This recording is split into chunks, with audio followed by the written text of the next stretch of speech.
فیصل خان نام ہے میرا اور آپ دیکھ رہے ہیں جی این فوکس۔ کل رات کو تقریباً اسی وقت جس وقت میں ریکارڈ کروں تو سارے کے سارے نو کانفیڈنس کے ڈرامے کا ڈراپشن ہوا۔ تو اس کے پیچھے پوری سٹوری کیا ہے؟ چونکہ سینسٹیو معاملہ ہے اس لیے میں کچھ نوٹس تیار کر کے آیا ہوں کہ عمران خان جب کہتا تھا میں لاسٹ بال تک کھیلوں گا تو لوگوں کو سمجھ نہیں آتی تھی کہ لاسٹ بال کا مطلب کیا ہے۔ لاسٹ بال کا اس کا مطلب یہ تھا کہ اس چیز کے اندر بقول مبینہ طور پر جو عمران خان نے کہا ہے کہ یہ ایک سازش ہے، اس میں کون کون انوالو ہے اور کہاں کہاں تک وہ انوالو ہے۔ لاسٹ بال کا مطلب یہ تھا، ایک پلیئر سامنے نہیں آ رہا تھا۔ ابھی تو میں پہلے اگر آپ میری پرانی والی ویڈیوز کو دیکھیں تو میں نے آپ سے پہلے یہ کہہ دیا تھا، اگر آپ اس کی طرف جائیں تو میں نے پہلے کہہ دیا تھا کہ یہ سلیکٹڈ اس کو ایک پلان کے تحت کہا جاتا ہے۔ حالانکہ یہ سلیکٹڈ نہیں تھا، یہ کسی کا بھی بلو آئیڈ چائلڈ یا کسی کا لاڈلا نہیں تھا۔ کس قسم کے لوگ کسی بھی ادارے کے لاڈلے ہو ہی نہیں سکتے۔ اس کو یہ کہا اس لیے جاتا تھا کہ اس کا سیاسی کاٹ جو ہے نا ایک خاص حد سے زیادہ اوپر نہ ہو جائے، لہذا اس کے اوپر ایک ٹھپا لگا دو کہ یہ سلیکٹڈ ہے۔ حالانکہ یہ ہمیشہ سے انڈیپینڈنٹ آدمی تھا، جیسے کہ چیف آرمی اسٹاف نے کہا کہ جو لوگ کہتے ہیں کہ وہ ہمارا آدمی ہے یا ہماری بات سنتا تو پھر میرے خیال میں عمران خان کو جانتے نہیں ہیں۔ سٹوری اس کے پیچھے یہ تھی کہ کل رات کو نا آپ 9 بجے کے بعد کے ٹائم کو نا ٹائم فریم کو اپنے نظر میں رکھیں، اس کے بعد ایونٹس کیسے ہوئے ہیں۔ ایونٹس اس طریقے سے ہوئے کہ میرے ساتھ جو لوگ بیٹھے ہوئے تھے تو میں نے 9 بجے ان کو کہہ دیا تھا کہ مجھے لگتا ہے کہ عدالتیں کھل جائیں گی، عدالتیں نہ کہیں کھل جائیں۔ تو بڑی حیرت ہوئی ان کو اس بات پہ کہ یہ کیا کہہ رہا ہے، اور تقریباً اس کے بعد گھنٹے ڈیڑھ گھنٹے کے بعد آپ نے دیکھا ٹھک ٹھک ٹھک کر کے عدالتیں کھلنا شروع ہو گئی۔ ایک شخص ہے ہمارے جو سابقی چیف جسٹس ہیں چودھری افتخار صاحب، انہوں نے اس بندے کے اوپر پابندی لگا دی تھی کہ بیکار آدمی ہر وقت اپنے ہاتھ میں کوئی نہ کوئی درخواست لے کے گھومتا رہتا ہے، پھرتا رہتا ہے۔ سپریم کورٹ میں داخلے پہ پابندی لگا دی تھی اس کے۔ اس شخص نے 11:30 بجے ایک درخواست لکھی کنٹیمپٹ آف کورٹ کی۔ اب خان نے کیا گیم کھیلی؟ خان نے آخر لمحے تک ان کو یہ دکھایا کہ میں کنٹیمپٹ آف کورٹ کرنے لگوں، میں ووٹنگ نہیں کراؤں گا۔ 11:30 بجے وہ درخواست لکھتا ہے کنٹیمپٹ آف کورٹ کی کہ 12:01 پہ اس کو دائر کیا جائے گا۔ آپ یہ سوچیں آدھی رات کا ٹائم ہے، اور 11:30 بجے سپریم کورٹ بھی کھل جاتی ہے اور ہائی کورٹ اسلام آباد بھی کھل جاتی ہے، دونوں چیف جسٹس صاحبان وہاں کے بیٹھ جاتے ہیں۔ پروگرام یہ تھا ان کا۔ پھر اس کے بعد میں نے کچھ کلپ دیکھے ٹی وی کے اوپر چلتے ہوئے نا، اس میں مجھے گاڑیاں نظر آئیں کچھ، تو میں نے اپنے ساتھ میں نے کہا یار یہ تو فوج کی گاڑیاں ہیں، فوجیاں کیا کر رہی ہے؟ اپوزیشن والوں کے خواب و خیال میں بھی یہ بات نہیں تھی، سوچا بھی نہیں تھا انہوں نے کہ ہم اینڈ تک چلے جائیں گے۔ ان کا خیال تھا کہ بیچ میں ہی کہیں یہ استعفیٰ دے کے چلا جائے گا۔ یہ سمارٹ آدمی نکلا۔ وہاں پہ جب فوج کی میں نے گاڑیاں دیکھی تو میں نے کہا ہو یہ تو یہ بھی کچھ اور ہے۔ اب رات کو 11:30 بجے وہ آدمی لکھتا ہے کنٹیمپٹ آف کورٹ کی درخواست، تو وہ سپریم کورٹ میں ہائی کورٹ میں پہنچ جاتا ہے۔ دونوں کی دونوں عدالتیں رات کو کھل جاتی ہیں کہ اگر پارلیمنٹ نے سپریم ادارہ پاکستان کا، وہ سپریم بھی کیا، جب چاہو اس کو سپریم کر دو تو جب چاہو اس کو نہ کرو، لیکن آئین کے مطابق ہماری جو بک ہے اس کے مطابق وہ ایک سپریم ادارہ ہے۔ اگر وہ کہے گا کہ سپریم کورٹ نے اپنی حدود سے تجاوز کیا ہے اور وہ ہمارا حکم نہیں مانے گا، تو 12:03 پہ 12:04 پہ ایک شارٹ آرڈر رات کو 12 بجے یا 12:01 یا 2 پہ عدالت کھل گئی ہے، بیٹھی ہوئی ہے، ہم ایک شارٹ آرڈر پاس کر دیں گے کنٹیمپٹ آف کورٹ کا، ہتھکڑیاں لگ جائیں گی، چند لوگوں کو گرفتار کر لیں گے ہم۔ لیکن ایسا نہیں تھا، ایک تیسری طاقت بھی ہے جو تیار تھی کہ دو سپریم ادارے جب آپس میں لڑ پڑیں گے تو بنانا ریپبلک تو آلریڈی یہ ہے، یہ تو کرانے کی دکان بن جائے گی، تو پھر تیسرے نے بیچ میں انٹروین کر دینا تھا تاکہ یہ گند یا غلاظت آگے نہ بڑھے۔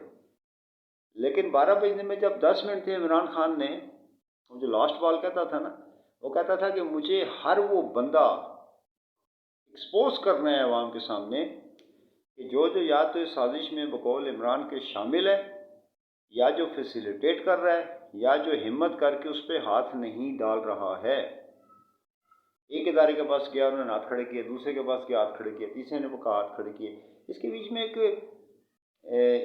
عمران ریاض خان ایک ہمارا اینکر ہے، اس کی بڑی سننے والی بات ہے کہ اس نے کہا کہ جب عمران خان اٹھنے لگا ہے، جب ہم اس سے ملاقات کرنے گئے تو اس نے ایک سوال کیا، اس نے کہا کوئی رہ تو نہیں گیا جو میرا مخالف ہو؟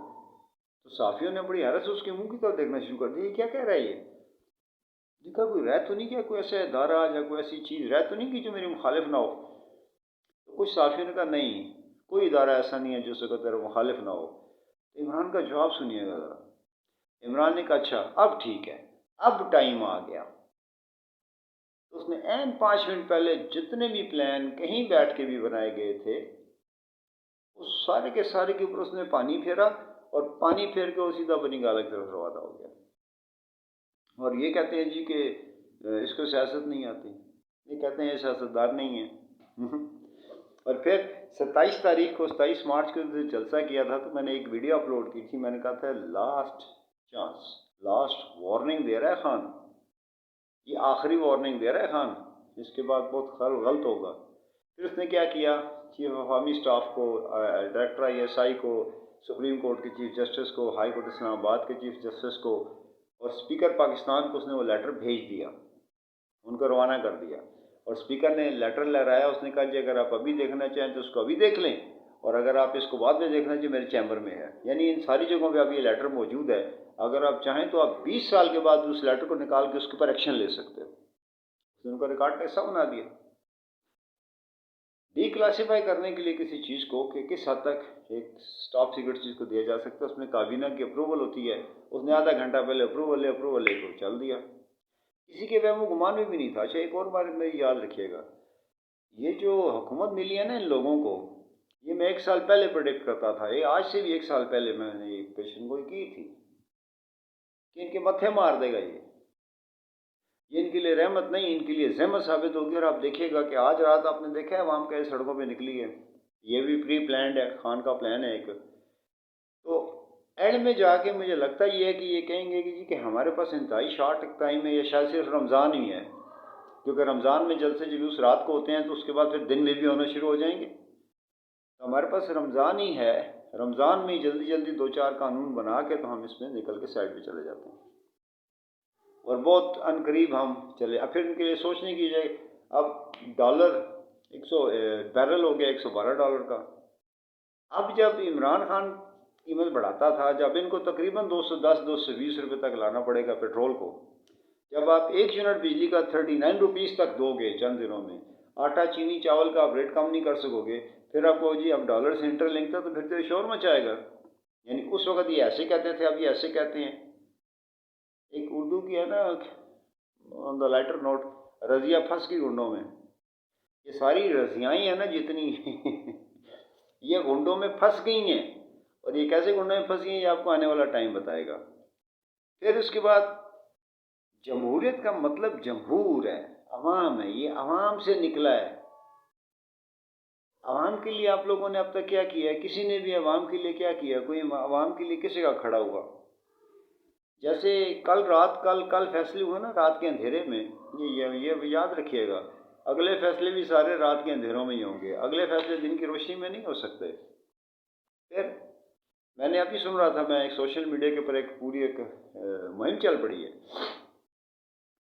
کہ ایک پتہ نہیں مجھے نہیں، میں نہیں جانتا وہ شخص کہاں رہتا ہے، کس جگہ پہ رہتا ہے، لیکن رہتا ملک سے باہر ہی ہے۔ تو اس نے یہ ہمارا ایک روشن ڈیجیٹل اکاؤنٹ ہے جس میں غیر ملکیوں نے پیسے ڈالے ہیں، ڈالر ڈالے ہوئے ہیں، تو انہوں نے باقاعدہ مہم چلا دی ہے کہ روشن ڈیجیٹل اکاؤنٹ میں سے اپنی غیر ملکی کرنسی نکال لو۔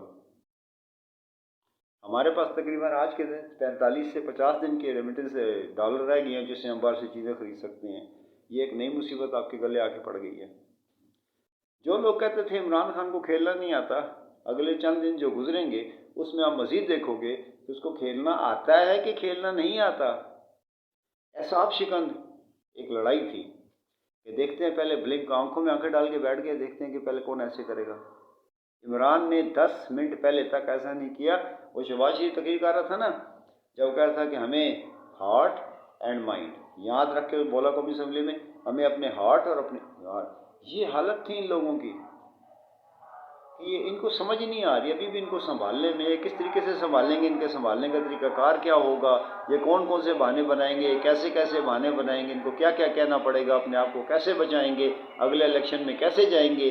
میری سمجھ سے آج بھی یہ بات باہر ہے۔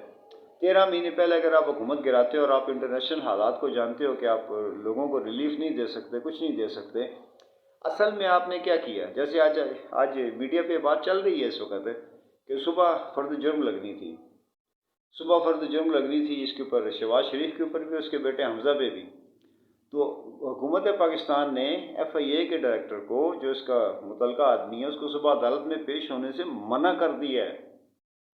اچھا، ابھی جو کام صبح ہونا ہے، سوشل میڈیا کی وجہ سے پاکستانی میں دیکھ رہا تھا 11K تو 20K تو 300K لوگوں نے دیکھا بھی ہے، انہوں نے شیئر بھی کر دیا اس کو. اب کوئی بات نہیں چھپتی ہے، کوئی بات نہیں چھپتی. ایک شخص ہے MNA ہمارا دراوڑ، جو وزیرستان میں لگاتا تھا یہ جو دہشت گردی ہے اس کے پیچھے وردی ہے، اس کو گرفتار کیا گیا، اس کو دہشت گرد قرار دیا گیا، اس کو قاتل قرار دیا گیا، اور کہا کہ اس کے اوپر جو بات کرتا تھا اس کو حشش کی کال ملتی تھی. اب چند دن پہلے اسی کو سندھ ہاؤس کو سب جیل قرار دے کے اس کو وہاں پہنچا دیا گیا، اس کی حفاظت کی گئی. پھر وہ آپ کا ہمارا دوسرا ہے، اس کا کیا نام ہے، جوکھیوں کا جو قاتل ہے، MNA MPA جو سندھ کا MNA ہے، اس کو آپ اندازہ لگائیں، اس کو عدالت میں کراچی کے ایڈمنسٹریٹر وہاب خود لے کے آیا. کتنے منافق لوگ ہیں یہ. ہماری سیاست کیا ہے؟ ہماری سیاست میں منافقت کے علاوہ اور ہے کیا؟ کہ یعنی اس کو ایڈمنسٹریٹر خود عدالت میں لے کے آ رہا ہے کہ راستے میں اس کو کچھ ہونا ہے قاتل کو. اور وہی جو دراوڑ ہے، اس کا نام پورا میں نے یہاں کی لکھا تھا، دراوڑ علی وزیر. علی وزیر MNA ہے، اس کو ایک ہمارے ادارے نے دہشت گرد قرار دیا. اس کے بارے میں میڈیا کے سامنے بولنا، میڈیا پہ بولنا اس کو ممنوع قرار دیا گیا. اور وہی VIP مہمان بنا ہوا تھا ایک ووٹ ڈالنے کے لیے، صرف ایک ووٹ کے لیے. اس کے بارے میں کہا جاتا تھا شہیدوں کی ماؤں کا قاتل ہے یہ. اور جتنے چینلز پہ پابندی تھی اس کے بارے میں کسی نے اس کے بارے میں نام تک نہیں لینا. وہ مولانا رومی نے کہا تھا نا کہ جب ہر طرف اندھیرا نظر آئے تو اپنی جانب دیکھو، شاید تم ہی روشنی ہو. آزادی اور فریڈم کی قیمت ہوتی ہے، قیمت دینی پڑتی ہے. کسی یورپین نے کہا تھا، شاید وسٹن چرچل نے کہا تھا کہ it's not the end, it's not even the beginning of the end, but perhaps it's the end of the beginning. یہ تو وہ چیز آج جو میں دیکھ رہا ہوں، جو میرے سامنے نظر، جو مجھے نظر آئی ہے، یہ تو مجھے وہ والی چیز ہوتی ہوئی نظر آ رہی ہے کہ شاید یہ تو بگننگ آف دا اینڈ ہو گیا. اگر یہ چیز ایک خاص حد سے باہر نکل گئی تو پھر کیا ہوگا؟ پھر آپ کیا کرو گے؟ پھر آپ کس طرف جاؤ گے؟ آپ کیا کرو گے؟ آپ کسی بھی فرقے کے ہو، کسی بھی جماعت کے ہو، آپ کی سب سے پہلی پرائرٹی کیا ہونی چاہیے؟ آزادی، فریڈم کی قیمت ہوتی ہے. جیسے خان کہتا ہے نا کہ اللہ تعالیٰ نے آپ کو پر دیے ہیں اور آپ چینٹیوں کی طرح زمین پہ رینگتے ہو، رینگنے والے کیڑے مکوڑے بن کے بیٹھے ہوئے ہو، اڑتے کیوں نہیں ہو؟ تمہاری اڑان میں کیا چیز ہے جو تمہاری اڑان میں رکاوٹ بنتی ہے؟ یہ ہمارا جو ایک محکمہ ہے نا، جو محکمہ ڈاک کے طور پہ کام کرتا ہے، ٹھیک ہے، محکمہ ڈاک نے اگر اینڈ ٹائم کے اوپر کام نہیں کیا تو کوئی بات نہیں، اسٹریٹ پاور ہے، عوام ہیں، عوام کی طاقت ہے. تو شاید یہ وقت آ گیا ہے سارے اداروں کو بتانے کا کہ جس کو آپ کتاب کو پکڑ کے لہراتے ہو نا ہوا میں کہ یہ ہمارا آئین ہے، ہمارا آئین ہے، تو شاید ٹائم آ گیا ہے کہ اب یہ ٹائم آ گیا کہ قانون کو گھمانا پھرانا مروڑنا توڑنے کا وقت ختم ہو گیا. جب دل کیا کسی چیز کو حلال قرار دے دیا، جب دل کیا کسی چیز کو حرام قرار دے دیا. تو یہ اگر آپ اس کو گیلانی کے بیٹے کی ویڈیو آئی تھی آپ کو سینٹ کے الیکشن میں، تو اس پہ کس نے ایکشن لیا؟ ابھی لوگوں کی آس ٹریڈنگ ہو رہی تھی، اس پہ کس نے ایکشن لیا؟ پھر ابھی وہ چوکیدار شیخ کا جلسہ، شیخ رشید احمد کے جلسے میں ابھی میں ARY پہ دیکھ رہا تھا تو کانپ گیا دل میرا. میں نے آپ کو کہا نا کہ ایک شرر ہی کافی ہے، ایک شرر ہی کافی ہے آشیاں جلانے کے لیے. نادان ہے تو شعلوں کو ہوا دیتا ہے. تو خدا کے بندو، آپ کو اندازہ ہے کہ شیخ کے جلسے میں آج میں نے خود ARY پہ سنا ہے ابھی تھوڑی دیر پہلے، وہ نیچے لوگ نعرے لگا رہے تھے چوکیدار چور، چوکیدار چور، چوکیدار چور. آپ کو پتہ ہے وہ کیا کہہ رہے تھے؟ ساری ہی بات کہہ رہے تھے، سب کے منہ پہ ایک ہی بات تھی. عمران خان کو جب اقتدار دیا گیا تھا تو ان کا خیال تھا کہ اس کو اقتدار دو، لیکن ٹوٹا پھوٹا اقتدار دو. کرسی میں بیٹھے گا کہ دیکھے گا فارن پالیسی چلانا کتنا مشکل کام ہے، ملک کو چلانا کتنا مشکل کام ہے، خود ہی سیکھ جائے گا، خود ہی چپ کر جائے گا. سوال ہی نہیں پیدا تھا. پھر اگر کہیں تھوڑا بہت ہمیں ٹیمنگ کرنی پڑی تو ہمارے پاس یہ ہے نا ووٹ، اس کی ہم دھمکی دیں گے جی کہ یہ تیرے اتحادی تیرے سے نکل جائیں گے، تیری حکومت گر جائے گی.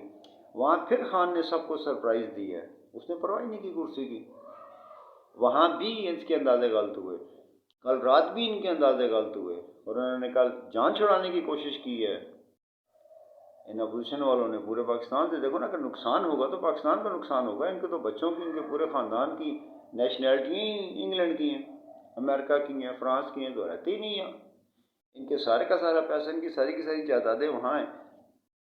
اگر یہاں پاکستان کو کوئی نقصان ہوتا ہے تو اس سے ان کو کیا خطرہ ہے؟ گاندھی ہے نا، راہل گاندھی، انڈیا کا اپوزیشن لیڈر، بہت بڑی پارٹی ہے، بہت بڑی پارٹی ہے، اس نے کیا کیا ہے؟ کیا کیا؟ شرم سے ڈوب مرنے کا مقام ہے، غلیظ اور بےہودہ، نکمے اور جاہل اور بدبودار لوگوں کے لیے۔ اس نے کہا ہے کہ پاکستان میں 15 ارب سے حکومت تبدیل ہو جاتی ہے۔ مودی پاگل ہے جو اتنے پیسے لگا کے ایئر فورس کے لیے طیارے خرید رہے؟ شرم کی بات نہیں ہے، ڈوب مرنے کا مقام نہیں ہے۔ اور دوسرا بندہ کہتا ہے ہم بھکاری قوم ہیں، ہمارا تعلق بھکاری سے، تو اب ایک دو بیانیے بن گئے ہیں، ہم ایک غیرت مند قوم ہیں، ہم اپنے فیصلے خود کریں گے، اور ہم ایک بھکاری قوم ہیں۔ یہ لفظ کھا جائے گا ان کو، یہ لفظ برباد کر کے رکھ دے گا ان کو، یہ فکرہ ان کو تباہ کر کے رکھ دے گا۔ ابھی نے کیا تو ہر چیز میں تھوڑا ٹائم لگتا ہے، لیکن یہ 2-3 حماقتیں جو انہوں نے کی ہیں نا، اس کی پوری قیمت ان کو ادا کرنی پڑے گی۔ اور یہ جو ہمارا محکمہ ڈاک ہے، مجھے نہیں سمجھ آتی، میرے پلے یہ بات پڑتی ہی نہیں ہے۔ شاہین میزائل بنا لیا، ایٹمی طاقت بنا لی، بڑے بڑے طیارے لے لیے، اس کو ناقابل تسخیر کر دیا۔ کس کے لیے ناقابل تسخیر کیا؟ چوروں، چکوں، ڈاکوؤں کے لیے، غلیظ، گندے، بدبودار اور غلامانہ ذہن کے لوگوں کے لیے۔ یہ بھی نہیں ہونا چاہیے کہ جو ابھی ہوا، ایک پرائم منسٹر کو اپنے اداروں پہ اتنا یقین ہونا چاہیے تھا کہ جب وہ لیٹر پہلے ان کے پاس لے کے گیا، وہ یہ کہتا ہے اتنے دن بیٹھ کے کیا کرتا رہا۔ کسی ادارے نے اگر کوئی پراپر ایکشن لے لیا ہوتا، یا خان کی تسلی کے مطابق، اپنی قومی غیرت کے مطابق کوئی کام کیا ہوتا اور اس کو بتایا ہوتا کہ یار اس کو ایسے نہ کر، ہم اس کو ایسے کریں گے، آپ مل کے کرتے ہیں، اور سخت ترین ڈپلومیٹک احتجاج کیا ہوتا۔ یہ لیٹر پبلک میں نہیں آنا چاہیے تھا۔ اس لیٹر کے پبلک میں آنا اس بات کا ثبوت ہے کہ پاکستان میں کوئی ادارہ کہیں بیٹھ کے بھی کچھ بھی سنجیدگی سے انڈیپینڈنٹلی نہیں کر رہا۔ تو اگر امریکہ اگر چائنا کو بھی ایسا لیٹر لکھتا تو چائنا بھی اس کو پبلک میں نہ لاتا، لیکن چائنا پورے بھرپور طریقے سے جوابی وار، ڈپلومیٹک وار کرتا ان کے اوپر، اپنے الائز کو ساتھ میں لا لیتا۔ کوئی ایک ادارہ ایسا ہوتا جو خان کے ساتھ اندر ہی سیکریسی کمروں کے اندر کھڑا ہو جاتا، ترکی کی مدد لے لیتا، چائنا کی مدد لے لیتا، روس کی مدد لے لیتا، اس کی سعودیہ کی مدد لے لیتا، ان ساروں کی مدد، یعنی پورے طریقے سے اگر جواب دے دیا جاتا اور اس میں نو کانفیڈنس کا ذکر نہ ہوتا، اگر تھا بھی تو اس کے اوپر پراپرلی ورک آؤٹ کیا جاتا۔ جس بندے کو آج سے 13 مہینے کے بعد شاید 50 سیٹیں نہیں ملنی تھی، آپ نے اس کو 250 سیٹوں والا، اور آپ نے یہ تحریک آگے سامنے لا کے اپنا پیسہ بچانے کے علاوہ اور کیا ہے؟ میں آپ کو ایک آخر میں یہ کہتے ہیں نا، ووٹ کو عزت دو۔ کیا عزت دی تم نے ووٹ کو؟ یہاں سے بات کر تھوکتے ہو اور اسی لمحے اس کو چاٹ لیتے ہو۔ غلیظ دماغ، غلیظ پرسنالٹی، بدبودار لوگ، غلیظ لوگ، جن سے اچھائی اور کی توقع کرنا انتہائی حماقت۔ آپ ایک ٹرین کے نیچے لیٹ کے زندہ بچ جانے کے چانسز آپ کے زیادہ ہیں، لیکن ان لوگوں کے ہتھے چڑھ کے بھلائی یا اچھائی کی توقع رکھنا ناممکن ہے، ناممکن ہے۔ یہ اس کو تم کہتے ہو کہ اس کو ووٹ کو عزت دو۔ میں آپ کو اپنی بات ختم کرتا ہوں کہ پاکستان میں بھی بات ہو رہی ہے جی، ایک ایم این اے یا ایم پی اے ہے، مبینہ طور پہ بات ہو رہی ہے، بس میں نے آنکھوں سے دیکھا نہیں کہ ثبوت، ان چیزوں کے ثبوت ہوتے بھی نہیں ہیں کہ 25 کروڑ میں ایک بکا ہے۔ اپنی بات کو آخر میں اینڈ کرتا ہوں کہ جرمنی میں ایک کتا تھا، ریمو وام نامی کتا جرمنی میں 1 ملین یورو میں بکا ہے، اور وہ 1 ملین یورو پاکستانی 25 کروڑ روپے بنتے ہیں۔ جرمنی میں ایک کتا 25 کروڑ میں بکا ہے۔ اگر قیمت ہی لگانی ہے نا، کتے سے تو تھوڑا اوپر آؤ۔